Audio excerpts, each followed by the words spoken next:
আসসালামু আলাইকুম ভিউয়ার্স। আমি এখন আপনাদের সাথে যে বিষয়টা নিয়ে আলোচনা করব তা হলো আমার বাগানে যে আঙ্গুরের চারাগুলো আছে এগুলো জাতগুলো শুধু তুলে ধরবো এবং বৈশিষ্ট্য নিয়ে তুলে ধরবো। এখন আপনারা বলবেন এই গাছগুলো কন্ডিশন এমন কেন? আসলে আমার বাসাটা চেঞ্জ করার প্ল্যানের থেকে আসি, যে জন্য আমি বড় বালতিতে লাগাইনি।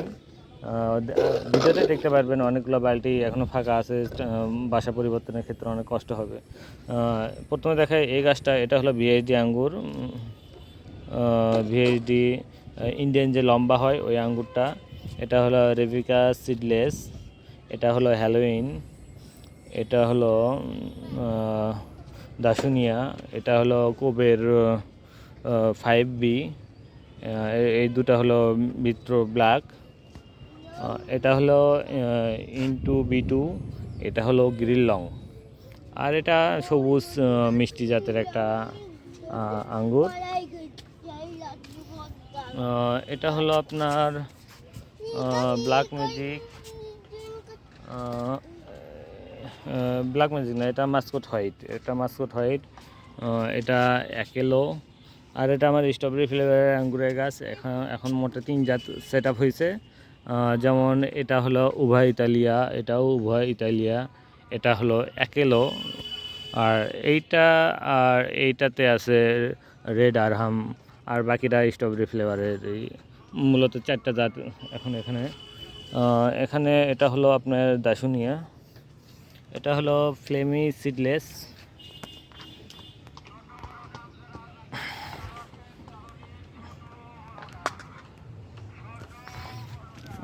তারপর এটা হলো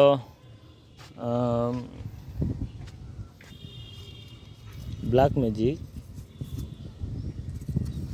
এটা ব্ল্যাক ম্যাজিক, এটা হলো গ্রিন আরহাম, এটা হলো ডটেক্স অফ মোল্ডু, এটা হলো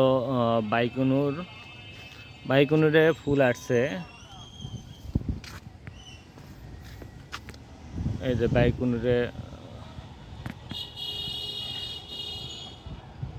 বাইকুনুরে ফুল আসছে। তারপর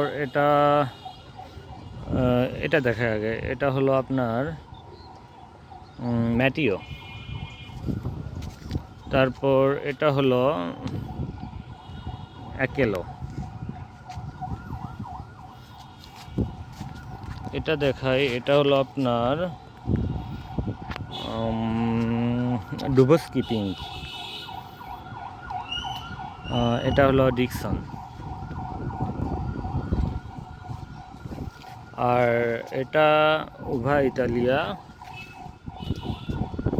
এটা হলো উভা ইতালিয়া, এটা হলো রেড আরহাম, এটা হলো ক্রিমসন বারবাটেল রুটে, এটাও ক্রিমসন, এটা কাটিংয়ের গাছ, এটা হলো ইয়েনসেট, এটা ইয়েনসেট, আর এটা হলো আমেরিকান ডগরেস রুটে ম্যানিকিউর ফিঙ্গার, আর এটা হলো রুটস্টক মালিক। এই হলো আমার আঙ্গুরের জাতগুলো। ইনশাল্লাহ প্ল্যান আছে আমার কাঙ্ক্ষিত জায়গায় যদি আমি বাসাটা নিতে পারি, এগুলো প্রায় সব হাফ ড্রামে দেবো। কারণ বাসায় আমার ওইখানে আর কি অনেকগুলো হাফ ড্রাম আছে, দিলে গাছগুলোর কন্ডিশন আশা করা যায় খুব ভালো হবে। তো সবাই ভালো থাকবেন, সুস্থ থাকবেন। ধন্যবাদ সবাইকে। আসসালামু আলাইকুম।